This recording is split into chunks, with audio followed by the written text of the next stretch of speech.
Welcome students. आज हम पढ़ेंगे कार्बन और उसके यौगिक।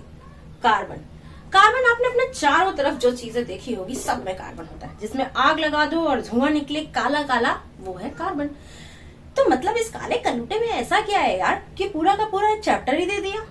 मतलब ऐसी क्या बात है कि हम हाइड्रोजन में भी पढ़ सकते थे, ऑक्सीजन में भी पढ़ सकते थे, नाइट्रोजन में भी पढ़ सकते थे। ऑक्सीजन तो इतनी इंपॉर्टेंट चीज होती है, हमें ऑक्सीजन ना अवेलेबल हो तो हम तो निपट जाएंगे, और निपटने के बाद अगर हमें आग लगाई जाएगी तब तो कार्बन निकलेगा। उसके पहले तो ऑक्सीजन चाहिए ना भाई। और हाइड्रोजन कितना इंपॉर्टेंट होता है।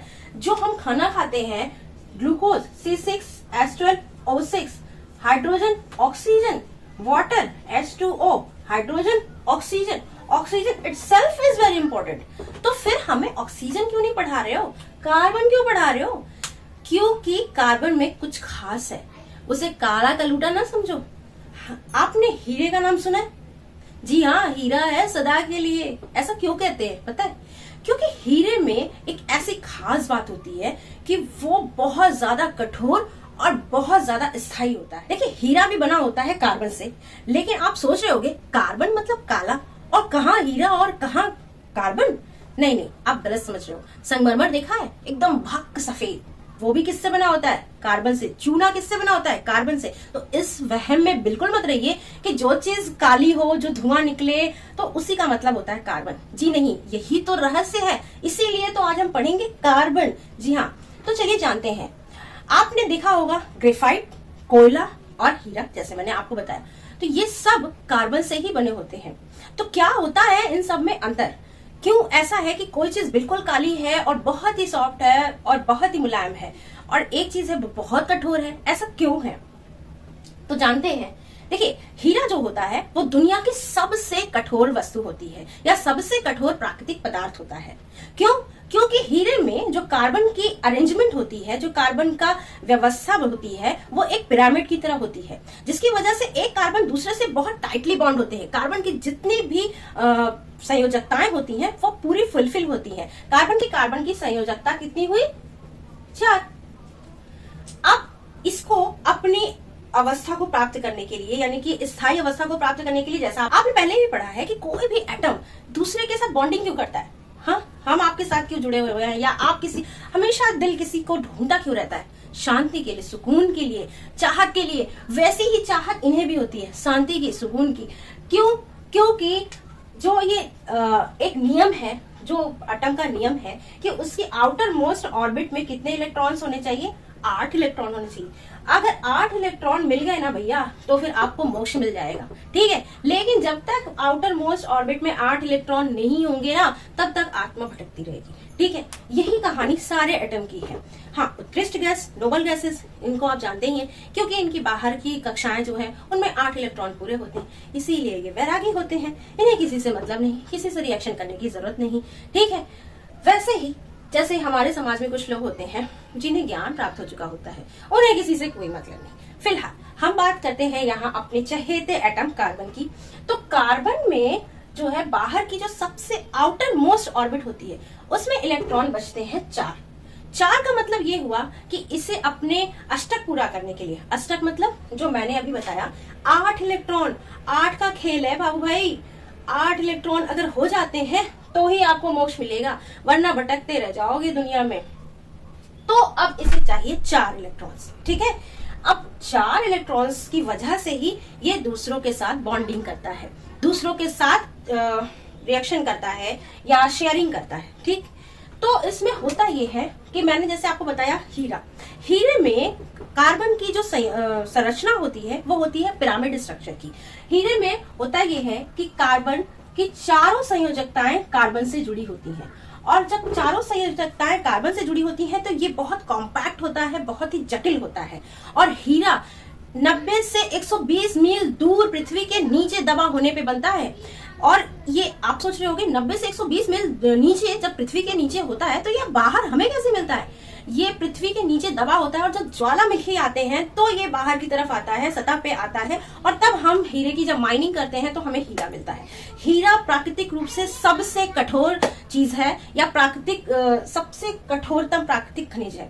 और हीरे को सिर्फ हीरा ही काट सकता है, या कुछ चीजें और भी हैं जो हीरे के ऊपर खरोच कर सकती हैं, लेकिन हीरे को सिर्फ हीरा ही काट सकता है। इसीलिए क्योंकि हीरा बहुत ज्यादा कठोर होता है, और हीरा इतना कीमती भी इसीलिए होता है क्योंकि इसकी संरचना इतनी कॉम्पैक्ट होती है कि ये बहुत ही चमकदार होता है। इसमें इतने सारे एंगल होते हैं कि जब प्रकाश इसके अंदर से गुजरता है तो वो इतने सारे एंगल से टकराता है कि वो पूरे चारों तरफ प्रकाश को बिखेर देता है और चारों तरफ दीप्तिमान हो जाता है। इसलिए हीरा बहुत अच्छा चमकता है, बहुत तेज चमकता है।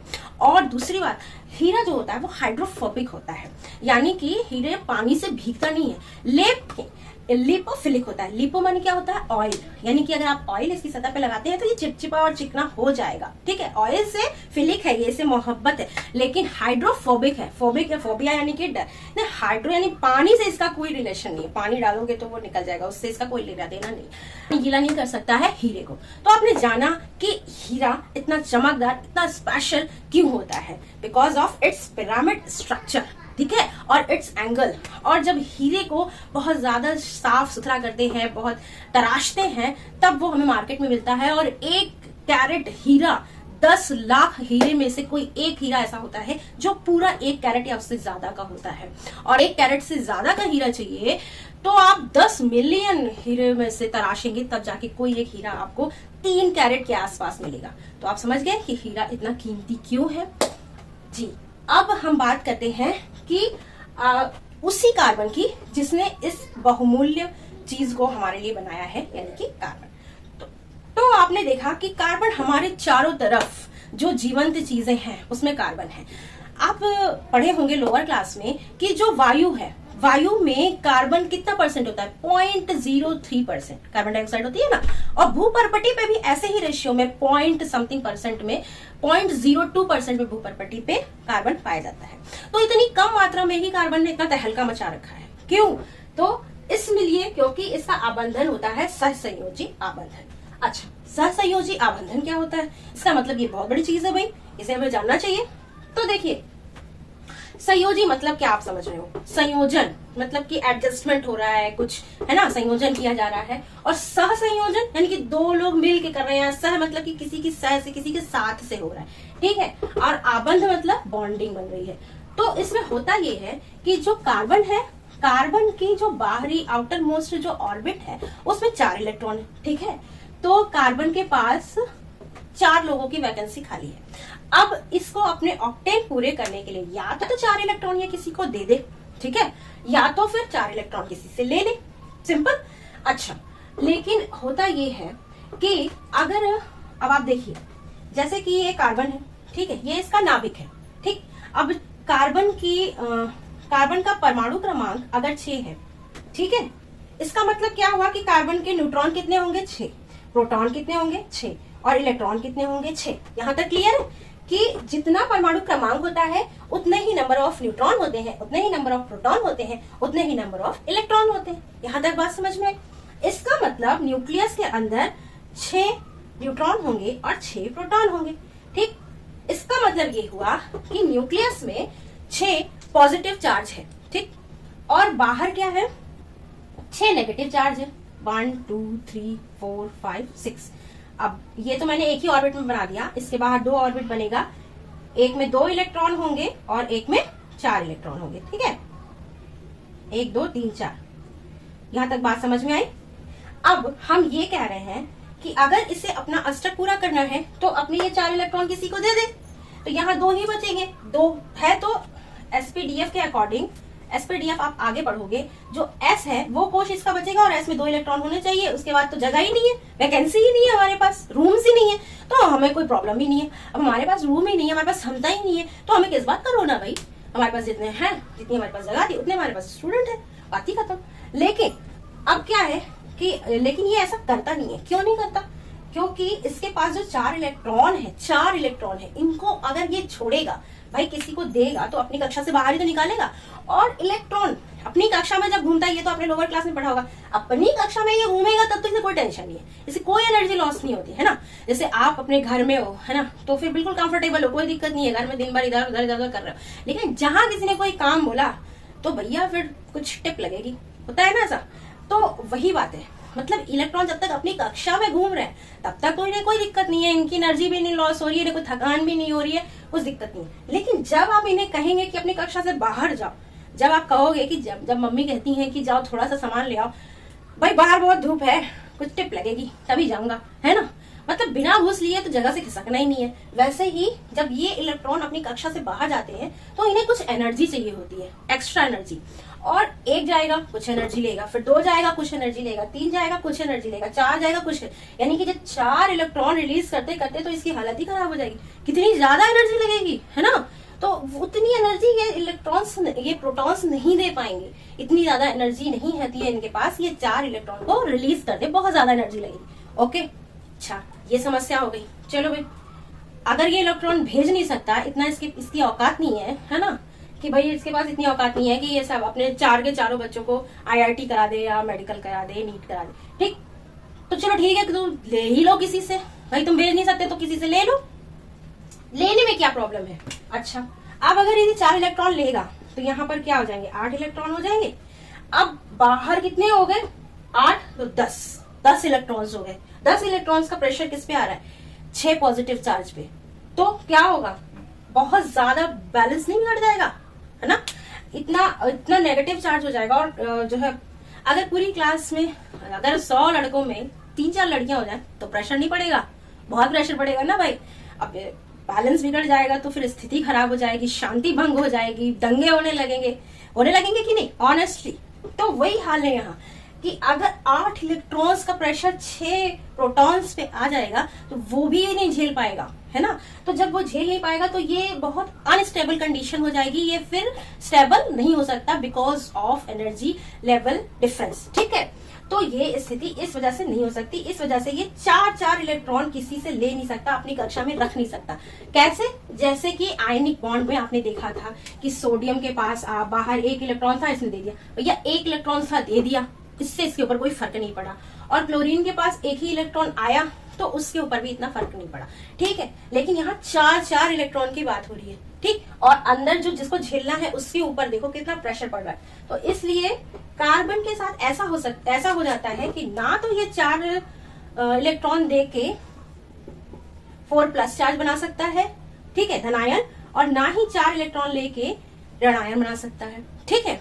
तो अब क्या किया जाए, आयनिक बॉन्ड हमने पढ़ा था, आयनिक बॉन्ड वाला थ्योरी हमने इनको समझाया भाई साहब को कि भाई साहब आपके 4 इलेक्ट्रॉन हैं, तो आपको 4 की जरूरत है, तो मुझे एक फॉर्मूला पता है, आप किसी को 4 इलेक्ट्रॉन दे दो तो आपको शांति मिल जाएगी, आपकी बाहरी कक्षा शांत हो जाएगी, आपकी जिंदगी सफल।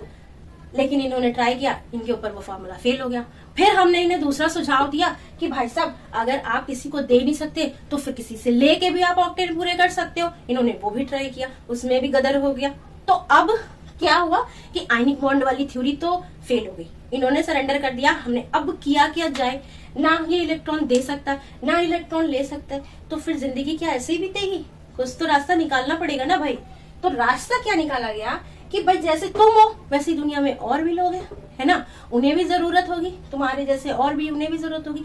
तो क्या करते हैं कि शेयरिंग कर लेते हैं ना तुम अपना दो ना वो अपना दे, तुम अपने इलेक्ट्रॉन बीच में रख दो, वो अपने इलेक्ट्रॉन बीच में रख दे, और तुम अपने बॉन्ड बना लो, वो अपने बॉन्ड बना ले, अपना कक्षा पूरा कर ले, ना पूरी तरह से उनके पास, ना पूरी तरह से तुम्हारे पास, ना पूरी तरह से उनके ऊपर जोर पड़े, ना पूरी तरह से तुम्हारे ऊपर जोर पड़े। इस बंध को हम बोलते हैं सहसंयोजी आबंध। और यही जो है कार्बन की बहुत बड़ी क्वालिटी है। इसी की वजह से ये ना किसी को देना, ना किसी से लेना, तो ना कोई लफड़ा, ना कुछ, बीच की स्थिति, ना ये गरीब है ना अमीर है, ना बहुत हाईली प्रोफाइल्ड है और ना बहुत ही लो प्रोफाइल्ड है। तो जो बीच वाले होते हैं ना वो ज्यादा सरवाइव करते हैं ना, मिडिल क्लास की हमेशा संख्या ज्यादा ही होती है, ठीक। तो वही हिसाब यहाँ पर भी है, क्योंकि ये मिडिल क्लास है इसलिए इसका बोल वाला, इसने बीच का रास्ता निकाल लिया। और जब इसने बीच का रास्ता निकाला ना तो फिर तो भाई साहब छा गए हर किसी के साथ, मतलब कार्बन के साथ तो फटाफट जुड़ते ही चले गए। इसके अलावा भी हाइड्रोजन के साथ, ऑक्सीजन के साथ, अल्कोहल के साथ, कार्बोनेट ग्रुप के साथ, जो जहां मिला उसको अपने साथ, भाई तुम अपना दे दो, हम अपना दे दे, बस बीच की शेयर। तो जब किसी का कुछ लग नहीं रहा है, किसी का कोई नुकसान नहीं हो रहा, बिल्कुल ठीक है, सभी लोगों ने कार्बन को हाथों हाथ लिया। और आज हालात ये हैं कि कार्बन के जितने अपर रूप दुनिया में मौजूद है, किसी भी ज्यादा कंपाउंड किसी भी तत्व के नहीं है जितने की कार्बन के हैं। ये समझ लीजिए, ये हालात है। तो ये होता है एक दूसरे के साथ थोड़ा सा कॉपरेट, इसको कॉपरेट ही कहेंगे, कॉपरेट करते जाइए, लोग आपसे जुड़ते चले जाएंगे। या किसी के ऊपर प्रेशराइज कीजिए, ना किसी का प्रेशर लीजिए, बीच की स्थिति में रहिए, तो आपके साथ हर कोई जुड़ना चाहेगा। इसका जीता जागता उदाहरण है कार्बन। तो चलिए आगे बढ़ते हैं कि अब जब कार्बन ने इस बीच के रास्ते को अपनाया, सहसंयोजी बंध वाले को, तो फिर क्या हुआ। ये वाली जो स्ट्रैटेजी है कि हम सहसंयोजन बंध बनाएंगे, ये सिर्फ कार्बन के साथ ही अप्लाई नहीं होती है। इसे कई जगह और कई और तत्वों ने भी सोचा कि हाँ ये आइडिया अच्छा है, तो कई तत्वों ने अपनाया। जैसे कि आप हाइड्रोजन को देखिए, ठीक है, हाइड्रोजन का क्या होता है, परमाणु क्रमांक 1 है ना। तो यानी कि हाइड्रोजन के बाहर एक इलेक्ट्रॉन होता है, ठीक है, यहां हम बनाते हैं एक इलेक्ट्रॉन। अब इसे एक ही इलेक्ट्रॉन चाहिए क्योंकि इसमें एक ही कक्षा है, ठीक। और एस में कितने इलेक्ट्रॉन रह सकते हैं, 2। एक इसके पास पहले से ही है, इसका मतलब अब दूसरा हाइड्रोजन अगर आया उसके पास भी एक इलेक्ट्रॉन होगा ना। तो अब होगा ये कि ये दोनों अपने इलेक्ट्रॉन को बीच में रख देंगे। ये इसने साझेदारी कर ली, इसे 2 इलेक्ट्रॉन मिल गए, इसके ऑक्टेन, इसका आखिरी कक्षा पूरा हो गया, ठीक। और इसने भी अपनी आखिरी कक्षा पूरी कर ली, यानी कि एस है इनकी आउटर मोस्ट ऑर्बिट, उसमें 2 इलेक्ट्रॉन होना चाहिए। इसके पास भी 2 हो गया और इसके पास भी 2 हो गया। अब इसमें आप ये देखो कि एक एक इलेक्ट्रॉन की साझेदारी हुई है। जब एक एक इलेक्ट्रॉन की साझेदारी होती है तब वहां बनता है सिंगल बॉन्ड, जिसको आप एकल बंध कहते हैं, ठीक है, सिंगल बॉन्ड या एकल बंध। अच्छा, ये तो हो गया, ये एकल बंध हो गया। अब कुछ ऐसे सब में एक ही एक इलेक्ट्रॉन की जरूरत हो, ये जरूरी नहीं है, कहीं पे 2। जैसे इसका एग्जांपल है ऑक्सीजन। ऑक्सीजन का कितना होता है परमाणु क्रमांक, 8 है ना। तो ऑक्सीजन का 8 होता है, यानी आउटर मोस्ट ऑर्बिट में कितना बचा, 2 और 8 के 8 को अगर डिवाइड करेंगे 2 और 6, यानी कि आउटर मोस्ट में कितने इलेक्ट्रॉन हुए, 6, ठीक। अब हम यहाँ 6 इलेक्ट्रॉन बना लेते हैं, 1 2 3 4 5 6, ठीक, 1 2 3 4 5 6 से दोनों के पास है। अब इन्हें 2 2 चाहिए, ठीक। अब अगर ये अपने 2 2 इलेक्ट्रॉन यहाँ बीच में रख दे, 6 इसके हैं 6 इसके हैं, तो इसने 2 यहाँ रख दिए, इसने 2 यहाँ रख दिए। अब क्या होगा, ये 2 इलेक्ट्रॉन पाने के बाद इसके 8 पूरे हो गए, 1 2 3 4 5 6 7 8 8 पूरे हो गए, इनका ऑक्टेन पूरा हो गया। ऐसे ही जब ये वाला ऑक्सीजन है, इसके भी 8 पूरे हो गए। और साझेदारी किसकी हुई, 2 इलेक्ट्रॉन्स की, ठीक, 1 पेयर ऑफ इलेक्ट्रॉन या 2 इलेक्ट्रॉन की साझेदारी हुई। तो जब 2 इलेक्ट्रॉन की साझेदारी होती है तो क्या होगा, 2 इलेक्ट्रॉन की साझेदारी हुई तो 2 बॉन्ड बन गया, यानी कि डबल बॉन्ड। अच्छा, और इसमें क्या होता है, नाइट्रोजन में क्या होता है, 7। नाइट्रोजन का परमाणु क्रमांक क्या होता है, 7। 7 का मतलब क्या हुआ, 2 और 5, यानी कि आउटर मोस्ट ऑर्बिट में कितने हुए इलेक्ट्रॉन्स, 5। 3 2 5 3 2 5, यानी कि कितने कितने की शेयरिंग हो रही है, 3 3 की शेयरिंग हो रही है, यानी कि नाइट्रोजन के बीच में 3 इलेक्ट्रॉन की शेयरिंग हो रही है। तो यहाँ पर क्या आप इसको बोल देंगे, 3 की हो रही है तो ट्रिपल बॉन्ड लेंगे, और ट्रिपल है तो ट्रिपल बॉन्ड हो गया, है ना। Single bond, double bond, triple bond, आपने यहाँ इससे ज्यादा बॉन्डिंग नहीं होती है, ठीक है। तो आपने यहाँ देखा है कि सिंगल बॉन्ड बन रहा है, डबल बॉन्ड बन रहा है, ट्रिपल बॉन्ड बन रहा है। सिंगल बॉन्ड होता है वो सबसे ज्यादा मजबूत होता है, ठीक है, और जो डबल बॉन्ड होता है वो वीक होता है। डबल और ट्रिपल बॉन्ड होता है वो वीक होता है, और सिंगल बॉन्ड सबसे ज्यादा मजबूत होता है। ये इनके कैरेक्टरिस्टिक्स होते हैं, ठीक है। अच्छा, ये तो अन्य पदार्थों में आपने, अन्य कंपाउंड्स में आपने देख लिया। कार्बन में क्या होता है, कार्बन में जो है संतृप्त और असंतृप्त, ये इसके आगे आएगा, आप देखेंगे। कार्बन क्या करता है, कार्बन कार्बन के साथ भी मिलता है और दूसरे जो कंपाउंड्स होते हैं, एटम्स होते हैं, उनके साथ भी मिलके बॉन्डिंग करता है। तो कार्बन कार्बन के साथ मिलता जाता है, ऐसे ऐसे चेन बनती जाती है। आप देखो कितने भी कार्बन आएंगे वो एक दूसरे से जुड़ते चले जाएंगे, ये इसकी क्वालिटी है, ठीक है। जितने भी आते जाते हैं जुड़ते चले जाते हैं, या इनके समाज की एकता। आप देखते हो किसी किसी समाज में बहुत ज्यादा एकता होती है, वो एक दूसरे से हमेशा मिलके रहते हैं, वैसे ही कार्बन के साथ है। हाँ, अच्छा, कार्बन की 4 होती है वैकेंसी, ठीक। तो अब देखो, जब श्रृंखला में ये जुड़ते चले गए हैं तो यहाँ तो कार्बन अब कितनी खाली है, जहां जहां खाली है वहां वहां हम लगा देंगे हाइड्रोजन, ठीक है, वहां वहां हमने लगा दिया हाइड्रोजन। अब आप इसको क्या कह सकते हो, अब आप इस कंपाउंड को क्या कह सकते हो, हाइड्रोजन कार्बन, दो ही चीजें इसमें आपको दिख रही है। ऐसे कंपाउंड को हम कहते हैं हाइड्रोकार्बन। क्या कहते हैं, हाइड्रोकार्बन। ये बहुत पॉपुलर है, ये बहुत ज्यादा पाया जाता है हाइड्रोकार्बन, और हम अपने चैप्टर में इसी हाइड्रोकार्बन के बारे में पढ़ेंगे। ठीक है, हाइड्रो मतलब हाइड्रोजन, कार्बन मतलब कार्बन। ऐसे कंपाउंड्स जिनमें सिर्फ हाइड्रोजन और कार्बन होता है उसे हम कहते हैं हाइड्रोकार्बन। तो क्या सिर्फ ये ऐसे ही जुड़ सकते हैं? हाँ, आपके दिमाग में ये तो आया होगा कि सिर्फ ये ऐसे ही थोड़ी ना जुड़ सकते। अगर जुड़ना है तो ये ऐसे भी जुड़ सकते हैं कि जरूरी है कि ये एक लीनियर फॉर्म में ही जुड़े। ये तो ऐसे भी तो जुड़ सकते हैं, मान लो यहाँ जुड़ गया, यहाँ जुड़ गया और यहाँ जुड़ गया, है ना, बिल्कुल जुड़ सकते हैं भाई। अब इनकी जितनी आर्म्स फ्री है वहां आप हाइड्रोजन जोड़ दीजिए, ठीक है, बिल्कुल जुड़ सकते हैं। अब इसमें कितने कार्बन है ये आप देखिए, 1 2 3 4 कार्बन का ये हाइड्रोकार्बन स्ट्रक्चर है। ठीक, अभी मैं एक चीज आपको और दिखाती हूँ। ये जो 4 कार्बन है, अब आप यहाँ पे कार्बन के नंबर लिखिए, कितने कार्बन है आपके पास जो आपने कंपाउंड बनाया, 4। अब 4 कार्बन लगने के लिए, 4 कार्बन का कंपाउंड बनाने के लिए आपने हाइड्रोजन कितने यूज किए हैं वो गिन लीजिए, 1 2 3 4 5 6 7 8, यहाँ पर एक जुड़ेगा 9, इसकी 3 ही तो संयोजकता पूरी हो रही है, 10, है ना। यानी कि हाइड्रोजन आपको चाहिए 10। एक ये संरचना बनाने के लिए कार्बन आपका लगा है 4, और 4 कार्बन की ये हाइड्रोकार्बन कंपाउंड बनाने में आपको हाइड्रोजन आपको कितना लगा है, 10। ठीक, अब इसको दूसरी तरह से भी आप बना सकते हो, जैसे मैंने बनाया था लीनियर, ऐसे बना लीजिए। ठीक, अब इसमें हाइड्रोजन जोड़ लीजिए, काउंट कर लीजिए, 1 2 3 4 5 6 7 8 9 10।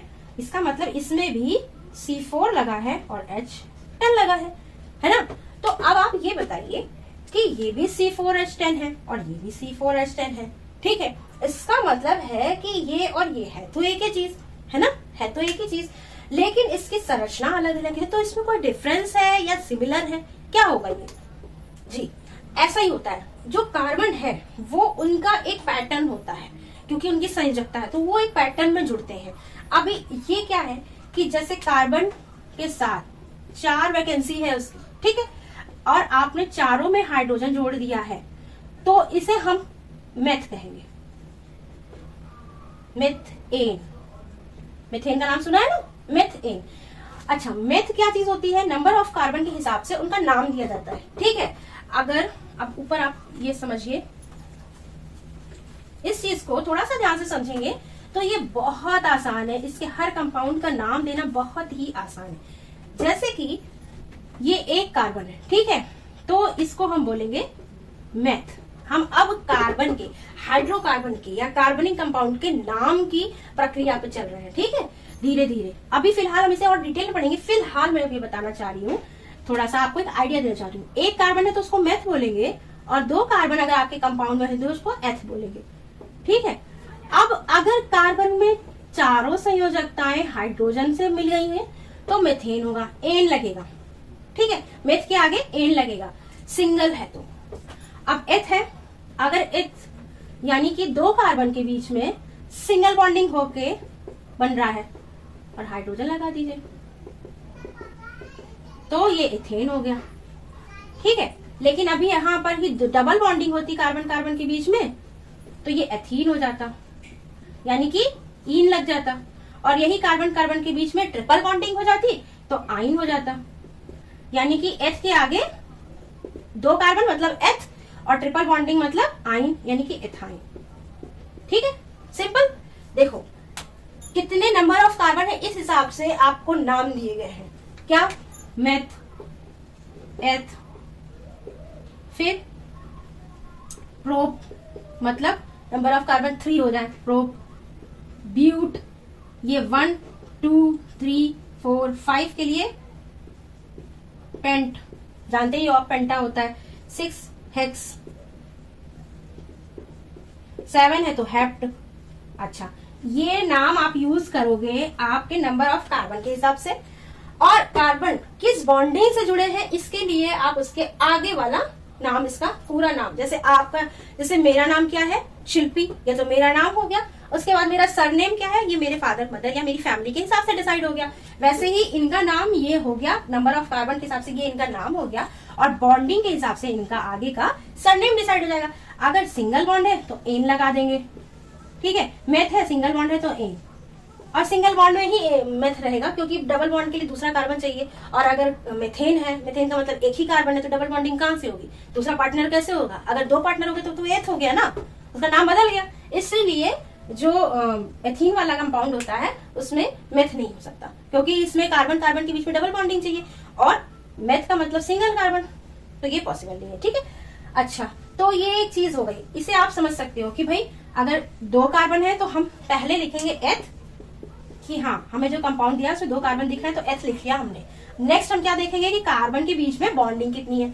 सिंगल बॉन्डिंग है तो हम एन लगा देंगे, डबल बॉन्डिंग है तो इन लगा देंगे, ट्रिपल बॉन्डिंग है तो आइन लगा देंगे, और उसका नाम पूरा हो जाएगा, ठीक है। ऐसे ही नंबर ऑफ कार्बन 3 है तो पहले प्रोप लिखेंगे, सिंगल बॉन्डिंग है तो एन प्रोपेन, डबल बॉन्डिंग है तो इन प्रोपीन, ट्रिपल बॉन्डिंग है तो आइन प्रोपाइन, ठीक है। ऐसे ही सबका नामकरण किया जाएगा।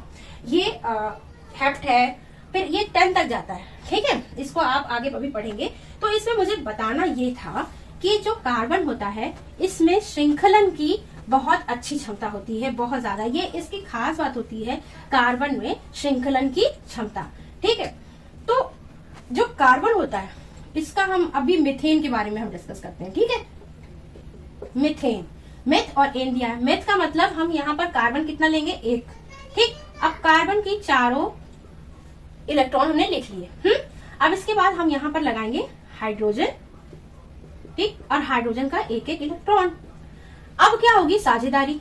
अब कार्बन की साझेदारी हो गई, इसने 8 इलेक्ट्रॉन अपने ले लिए, और हाइड्रोजन की साझेदारी हो गई, हाइड्रोजन ने अपने इलेक्ट्रॉन ले लिए। इसको हम सूत्र को कैसे दिखाएंगे, ऐसे, ये रेखा सूत्र है इसका, ठीक। ये इलेक्ट्रॉनिक विन्यास का सूत्र है, इलेक्ट्रॉनिक सूत्र है, और इसको इलेक्ट्रॉनिक बिंदु संरचना भी कहते हैं, क्योंकि हमने इसमें बिंदु की तरह से बनाया, और ये रेखा की संरचना है ना, रैखिक संरचना, ठीक। और अभी इसके पहले हमने जो मैंने आपको जो बताया था कि कोई एक कंपाउंड है उसमें नंबर ऑफ कार्बन इक्वल हो सकते हैं, लेकिन उनकी संरचनाएं अलग अलग हो सकती हैं, वो कई तरह से एक दूसरे से जुड़ सकते हैं, ऐसे भी, है ना।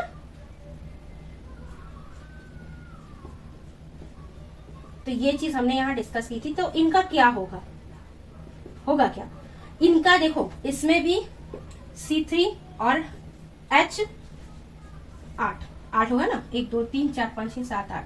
इसका फॉर्मूला होता है क्या, CnH2n+2, ये इसका बेसिक फॉर्मूला है, ठीक। एन वालों का, जिसमें सिंगल बॉन्डिंग होती है, ठीक। एन वालों का फॉर्मूला ये होता है CnH2n+2, यानी कि कार्बन की संख्या, मान लीजिए कार्बन की संख्या क्या है, n बराबर 1, ठीक। तो हाइड्रोजन कितने जुड़ेंगे, 2 गुणे 1 + 2, यानी कि 2 + 2 4। ऐसे ही आप कैलकुलेट कर लेंगे, नंबर ऑफ कार्बन जितने होंगे उसमें नंबर ऑफ हाइड्रोजन कितने होंगे, और इनकी जो संरचना है इसके आधार पे इसके गुणधर्म अलग अलग हो जाते हैं। केमिकली तो ये एक ही जैसा है, लेकिन इनके भौतिक गुणधर्म अलग अलग हो सकते हैं बिकॉज ऑफ इट्स स्ट्रक्चर, ठीक है। तो ये हमने देखा। अब हम इसमें ये देखेंगे कि कौन से कार्बन का कौन सा। अच्छा, अभी मैंने आपसे डिस्कस ये किया था, इसी संरचना के आधार पे ही जो अलग अलग कंपाउंड होते हैं वो अलग अलग तरीके के होते हैं, है ना। जैसे अभी मैंने आपको किसका एग्जांपल दिया था, हीरे का, ठीक है। हीरा बहुत ही कठोर होता है, बहुत ही चमकीला होता है, बहुत ही स्थायी होता है, और हीरे को सिर्फ हीरा ही काट सकता है। वो इतना प्रीशियस, अपने गुणों को लेके इतना मजबूत होता है। लेकिन कार्बन का एक दूसरा कंपाउंड होता है जो है ग्रेफाइट। ग्रेफाइट बहुत ही मुलायम होता है, बहुत ही नाजुक होता है, और ये विद्युत का सुचालक भी होता है, इसमें इलेक्ट्रिसिटी भी चली जाती है, इसमें फ्री इलेक्ट्रॉन्स होते हैं।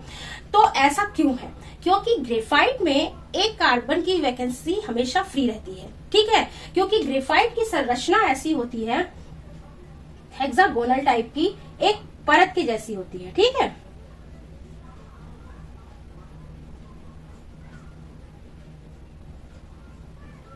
ये है, इसके नीचे भी इसी तरह की लेयर होगी, ठीक है।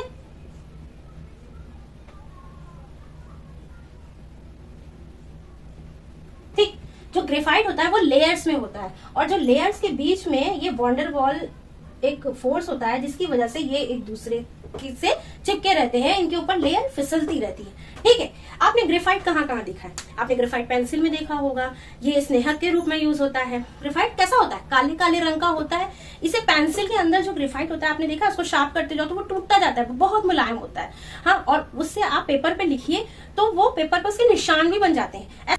क्या आपने कभी सोचा है कि ऐसा क्यों होता है कि जब हम पेंसिल से पेपर पे लिखते हैं तो उस पर निशान पड़ जाते हैं और रबड़ से मिटाते हैं तो वो मिट जाता है?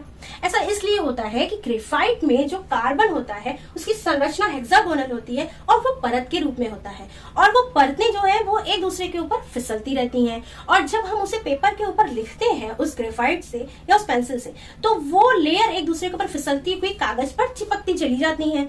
इसीलिए जब हम पेंसिल से लिखते हैं तो वो ग्रेफाइट की या कार्बन की लेयर जो होती है वो कागज पे निशान छोड़ती चली जाती है। और इरेजर क्या होता है? हल्की सी घर्षण हो तो वो पेपर की लेयर को ग्रेफाइट की लेयर छोड़ देती है और अलग हो जाता है। इसीलिए जो हम पेंसिल से लिखते हैं उसका निशान पड़ता है और इरेजर से मिटाते हैं तो वो मिट जाता है। अच्छा, अब हम बात करेंगे, ये तो हो गया ग्रेफाइट का जो कि काले रंग का होता है। अच्छा, ये सुचालक भी होता है। क्यों सुचालक होता है? क्योंकि इसकी संरचना होती है ऐसे।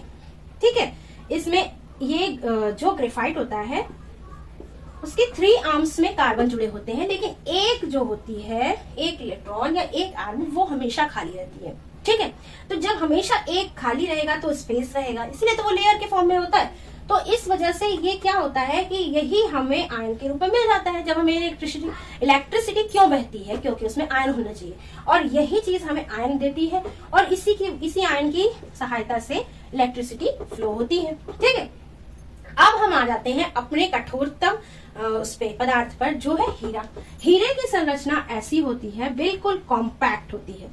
ठीक है, ये एक दूसरे से, सारे कार्बन एक दूसरे से बिल्कुल जुड़े होते हैं, इनके बीच में बिल्कुल जगह नहीं होती है।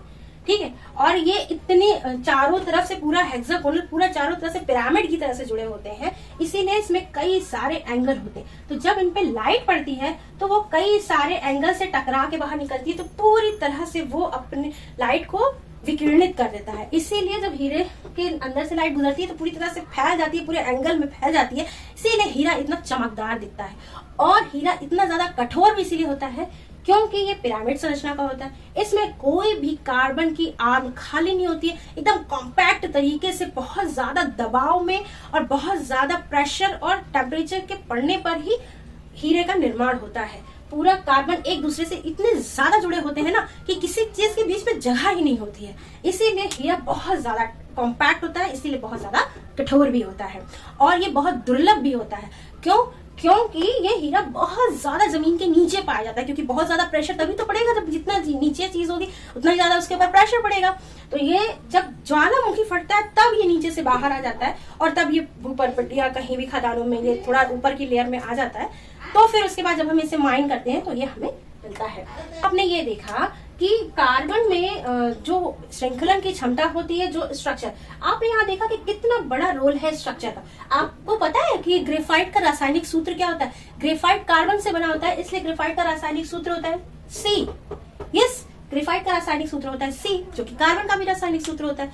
तो आपने यहाँ पर इतना मेजर अंतर देखा। क्यों ये इतना अंतर है? बेसिकली तो ये कार्बन से ये भी हीरा भी बना है और कार्बन से ग्रेफाइट भी बना है, लेकिन अंतर इनके भौतिक गुणों में अंतर, केमिकली तो ये सेम चीज है ना, लेकिन भौतिक गुणों में अंतर क्यों है? क्योंकि इनकी संरचना अलग अलग है। ठीक है, अभी मैंने आपको बताया ना, इस संरचना कैसे हो सकती है। कार्बन, अगर 4 कार्बन है तो वो एक श्रृंखला में भी जुड़ सकते हैं, और वो ऐसे इस तरीके से कुछ शेप बनाते हुए भी जुड़ सकते हैं। इसके अलावा कार्बन ऐसे भी बनाते हैं, हेक्सागोनल रिंग टाइप से भी बनाते हैं। ठीक है, इसको हम ब्रोमीन बोलते हैं। इसमें क्या होता है? अल्टरनेट डबल बॉन्ड होता है। ठीक है, और जो बाकी की आर्म इसकी खाली है वहां पर हाइड्रोजन जुड़ा होता है। ठीक है, तो इस तरीके से कार्बन जब श्रृंखलन करता है, हाँ, कार्बन की ये बहुत बड़ी एक प्रॉपर्टी है कि उसमें श्रृंखलन की क्षमता होती है। कार्बन से कार्बन जुड़ता चला जाता है, और बहुत सारी, जैसे हाइड्रोजन भी जुड़ जाता है, ऑक्सीजन भी जुड़ जाता है, और प्रोफेशनल फंक्शनल ग्रुप भी जुड़ जाते हैं। तो अब क्या होता है कि कार्बन किसी भी तरीके से एक दूसरे के साथ जुड़ जाता है, और जब वो किसी भी तरीके से जुड़ता है, जिस तरीके से वो जुड़ता है उसका भौतिक गुणधर्म उसी तरीके से डिसाइड होता है। ठीक है, बेसिकली तो वो कार्बन होगा, यानी कि उसका रासायनिक गुणधर्म जो होगा वो तो वही होगा, कार्बन ही, है ना। लेकिन जो उसका अपीयरेंस होगा, जो उसका गलनांक होगा, जो उसका क्वथनांक होगा, जो उसकी हार्डनेस होगी, विद्युत के प्रति जो उसका सुचालक कुचालक वाला गुणधर्म होगा, वो सब किससे डिसाइड होगा? जैसे कार्बन अपने आप को अरेंज करता है, जैसे कार्बन की संरचना होती है ना। जैसे कि अब हीरा है, तो हीरे का आपको क्या लगता है गलनांक क्या होगा, क्वथनांक क्या होगा? भाई ये इतना कॉम्पैक्ट एक दूसरे से जुड़े हुए हैं, तो आप इनको करते जाइए, करते एनर्जी लगाएंगे, बहुत ज्यादा एनर्जी लगाएंगे, तब जाके ये कहीं गलेगा। ठीक है, इसका मतलब है कि हीरे का क्वथनांक और गलनांक क्या होगा? बहुत ज्यादा हाई होगा। अब वही ग्रेफाइट पे आ जाइए। ग्रेफाइट में क्या है, एक लेयर में है कार्बन जुड़े, बहुत ही फिसलने वाले, यानी बहुत ही ढिलमुल रवैया है इनका। तो क्या होगा, अगर इन्हें एनर्जी मिलेगी तो क्या होगा, ये फट से छोड़ छाड़ के भाग जाएंगे, है ना। ये तो किसी से लग रहा है किसी मजबूरी के तहत जुड़े हुए हैं एक दूसरे से। तो इसका गलनांक क्या होगा? कम होगा। इसका क्वथनांक क्या होगा? कम होगा। और विद्युत का ये सुचालक भी। अब ये इतना कॉम्पैक्ट है, इसमें इलेक्ट्रिसिटी बहेगी? कभी नहीं बहेगी, कभी नहीं बहने देगा ये अपना हम है, बाकी सब पानी कम, है ना। तो ये किसी को नहीं टिकने देगा। लेकिन इनका क्या है, इनके में तो वैसे ही ये सब बस इधर उधर है, ताका झाकी है, तो कोई भी आके चला जा रहा है, कि किसी को भी रास्ता दे रहे हैं, है ना। तो ये इस वजह से ये जो है ग्रेफाइट है, ये सुचालक भी होता है। ठीक है, तो अब हमने यहाँ पर ये देखा कि कैसे ये श्रृंखलन होता है और कैसे इनका नामकरण होता है। अच्छा, इसमें हमने ये देखा कि हाइड्रोजन, ऑक्सीजन, ये सब चीजें तो जुड़ती है। इसके अलावा फंक्शनल ग्रुप भी जुड़ते हैं, और फंक्शनल ग्रुप के हिसाब से उनका नामकरण भी होता है। ठीक है, अब यहाँ पर हम ये देखेंगे कि उसमें फंक्शनल ग्रुप, यानी श्रृंखला में अगर फंक्शनल ग्रुप जुड़ जाए तो उसका नामकरण हम कैसे करते हैं। तो हर फंक्शनल ग्रुप के लिए एक नाम दिया गया है। ठीक, जैसे कि अगर अल्कोहल ग्रुप जुड़ रहा है, ठीक है, तो उसको OH, तो उसको नाम दिया है OL, यानी कि अल्कोहल ग्रुप जुड़ा है तो एंड में आपका OL लग जाएगा। ठीक, अगर जैसे ये कार्बन कार्बन की श्रृंखला है, अब इसमें एंड में OH जुड़ गया, तो नामकरण करते वक्त जैसे आपने वहां पर देखा है कि ये सिंगल बॉन्ड है और ये कितने कार्बन है, इससे हम नाम डिसाइड करेंगे। ये देखिए यहाँ पर अगर मान लीजिए 2 कार्बन है, ठीक है, तो अब सिंगल बॉन्ड से जुड़े हैं 2 हैं, तो एथेन, और क्योंकि यहाँ पर OH ग्रुप जुड़ा है, ठीक है, OH यानी अल्कोहल ग्रुप, उसके लिए ऑल लगाना है हमको, तो ये हो जाएगा एथेनॉल। ठीक है, एथनॉल हो जाएगा। ऐसे ही अगर इसमें और भी है, 3 है तो एथ प्रोपेनॉल, 3 है तो प्रोप हो जाएगा, ऑल जुड़ जाएगा, प्रोपेनॉल। ठीक है, अब एल्डिहाइड ग्रुप, CHO ग्रुप जुड़ा हो, ठीक है, तो वहां पर हम एंड में क्या लगाते हैं, अल। ठीक, जैसे कि एथे, ये क्या है, मान लो ये इसमें 2 कार्बन है, ठीक, अब 2 कार्बन के साथ एल्डिहाइड ग्रुप जुड़ा है, तो ये क्या हो जाएगा, एथेनल। ठीक है, इसका नाम क्या हो जाएगा, एथेनल, अल। ठीक, अब कीटोन ग्रुप यानी कि CO ग्रुप जुड़ा हुआ है, तो इसका नाम भी उसी हिसाब से होगा, जितने नंबर ऑफ कार्बन होंगे उसके आगे ओन लग जाएगा। जैसे कि ये कीटोन ग्रुप, साफ साफ बनाती हूँ थोड़ा सा,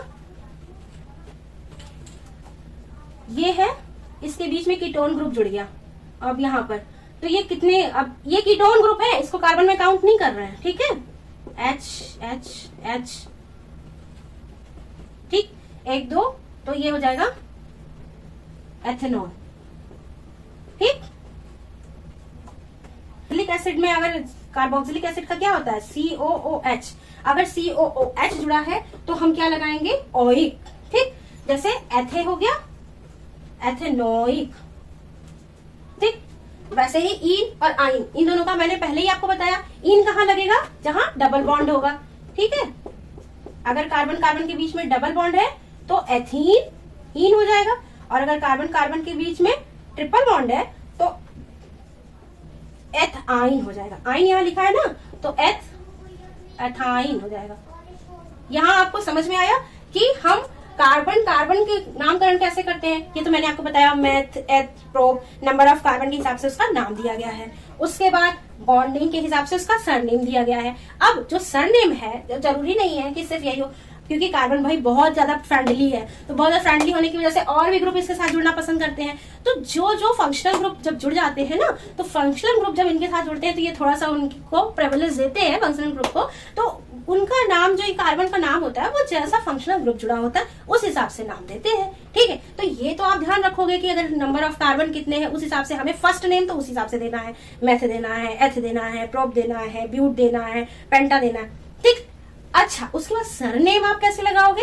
सरनेम आप लगाओगे अगर उसमें फंक्शनल ग्रुप जुड़ा है, उसके जो फंक्शनल ग्रुप को जो नाम दिया गया है वो आप जोड़ोगे। जैसे अल्कोहल को ऑल दिया गया है तो एल्डिहाइड को अल दिया गया है, कीटोन को ओन दिया गया। तो जो आपका नंबर ऑफ कार्बन है कंपाउंड में, जैसे कि 2, 3, 4, तो पहले अगर 2 है तो एथ लिखा, अब उसमें फंक्शनल ग्रुप जुड़ा हुआ है अल्कोहल तो ऑल। ये आपको याद रखना पड़ेगा, धीरे धीरे प्रैक्टिस करोगे तो याद हो जाएगा। अब एथ के साथ ऑल लगा दो, एथेनॉल हो गया। अच्छा, अब एल्डिहाइड जुड़ा हुआ है, 3 नंबर ऑफ कार्बन आपके पास कंपाउंड है, उसमें एल्डिहाइड आके जुड़ गया तो क्या हो गया? एल्डिहाइड का सरनेम लगा दीजिए अल, और 3 कार्बन है तो 3 कार्बन के लिए आप क्या लिखोगे? प्रोप, तो प्रोपेनॉल। ठीक, ऐसे नाम हो जाएगा। ऐसे ही कीटोन जुड़ा हुआ है, 3 नंबर ऑफ कार्बन है आपके पास, तो प्रोप लीजिए और ओन लगा दीजिए, प्रोपोन। ठीक, प्रोपेन। अब इस तरह से कार्बोक्सिलिक एसिड है तो कार्बोक्सिलिक एसिड के लिए ओइक एसिड। हाँ, तो अब इसमें जैसे मान लीजिए आपने ले लिया प्रोपेनोइक एसिड। ठीक, और एल्केन और एल्काइन, एल्कीन और एल्काइन मैंने पहले ही समझाया था आपको, इससे पहले ही। डबल बॉन्ड है तो इन लग जाएगा, ट्रिपल बॉन्ड है तो आइन लग जाएगा। इस तरह से हमने कार्बन की अब तक में पूरा कच्चा चिट्ठा जाना। ठीक है, क्यों कार्बन के ऊपर ही पूरा चैप्टर पढ़ा जा रहा है, क्यों कार्बन इतना ज्यादा पॉपुलर है, क्यों कार्बन जो है सबके साथ सहसंयोजन बॉन्ड ही बनाता है, आयनिक बॉन्ड नहीं बनाता है, क्या मजबूरी है उसकी जो वो कार्बन किसी को इलेक्ट्रॉन दे नहीं पाता या उससे इलेक्ट्रॉन ले नहीं पाता, आयनिक बॉन्डिंग बना नहीं पाता, आयंस बना नहीं पाता, क्यों कार्बन से ही सबसे ज्यादा कठोरतम पदार्थ बनता है और बहुत ज्यादा नाजुक पदार्थ बनता है, क्यों कार्बन की ही श्रृंखला बनती है। ठीक है, और कैसे कार्बन और भी तत्वों को अपने साथ समाहित कर लेता है। तो अब तक हमने कार्बन के सारे भौतिक गुणधर्म, सारी की फैक्टर्स जाने, सारे राज जाने। अब इसके आगे वाले चैप्टर में हम जानेंगे कि कार्बन आखिर केमिकली कैसे रिएक्ट करता है। Okay students.